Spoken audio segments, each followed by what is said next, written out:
Thank you very much.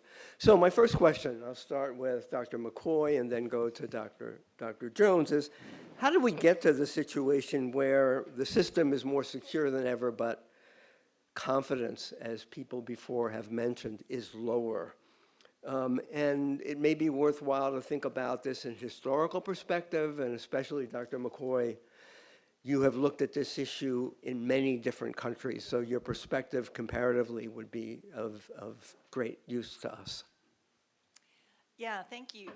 Yeah, it is quite a puzzle that we have the most secure elections ever. You heard Mr. Sterling and the other panelists saying that, and yet our distrust is so high today. And in fact, there was a poll in Georgia by UGA that said, will elections be conducted fairly and accurately? This was in June. Republicans only had, those who answered they had somewhat or very much confidence that the elections will be conducted fairly and accurately, were only 35%. Independents were 75% and Democrats were 77%. So there's a great divide in the trust, the confidence that people have in Georgia in the system. So how did we get here? I think it's the growing political polarization that we've seen really for at least 3 decades. This is not new. This was not new with Donald Trump, as some people think. It's been growing. And for several reasons it's been growing.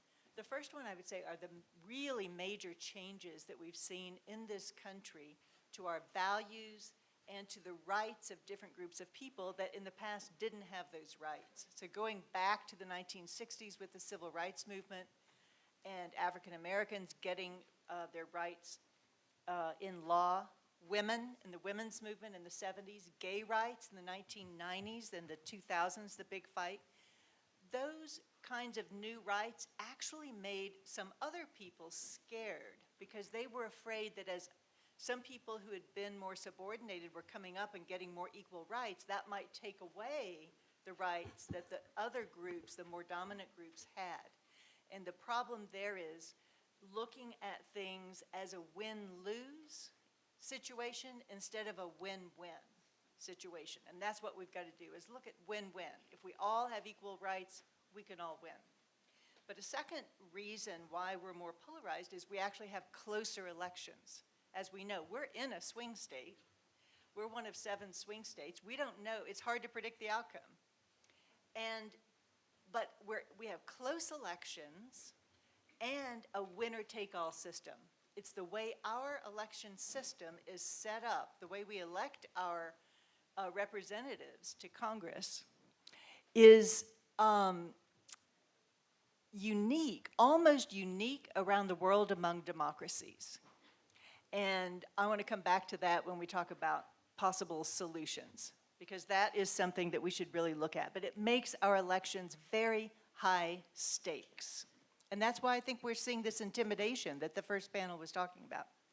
So the third thing is that there's been a real diversification of news and opinion sources with the growth of the internet. It actually goes back to cable news in the 90s, and then the internet, and then social media is just the latest of that.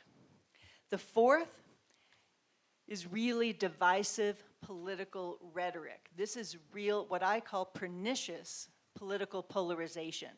That is really demonizing political opponents.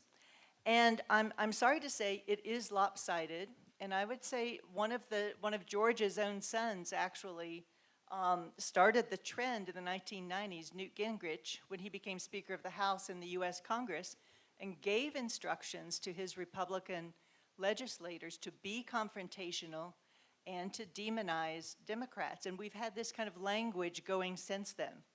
And a political scientist that studied, did a survey of political parties around the world, found that now the Republican Party that is represented, the Donald Trump Republican Party, it's not all Republicans, the Republicans we just saw a minute ago do not fit this, but the Donald Trump Republican Party is an outlier among other democracies in Europe, in this hemisphere, in having very high scores on their speech, discrediting opponents, tolerating political violence, and using hate speech. And that they're more like, that kind of speech is closer to other very polarized countries like Turkey or Hungary or India that are also turning authoritarian. So that's rather frightening. And the fifth thing is the distrust. All of this leads to distrust in institutions, in the government, in experts, and distrust in each other. We're losing our trust. And in fact, another poll said, who will you trust, asking voters, to tell you about the presidential outcome of these elections? Who will you trust when they tell you, who won? Republicans said, 2/3 of Republicans said, I will trust Donald Trump, whatever he tells me. Much more than government certifications, what we were talking about today. The government officials you just saw. Only 50% said that they would trust government certification, and only 40% and 30% would trust media, news media. So Republicans especially seem to have a lot of distrust of the basic institutions. Democrats were very different. 88% were going to trust the government certifications. 70% in the 70s would trust various news sources, but they also had high trust in their own candidate. 82% said they would trust what the Harris campaign said.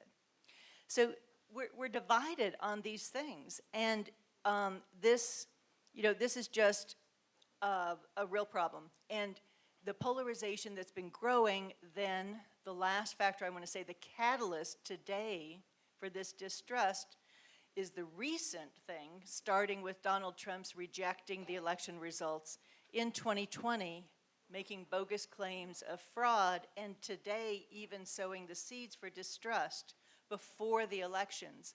And so this lays the basis for people to then distrust the outcome afterward, and that's my biggest concern.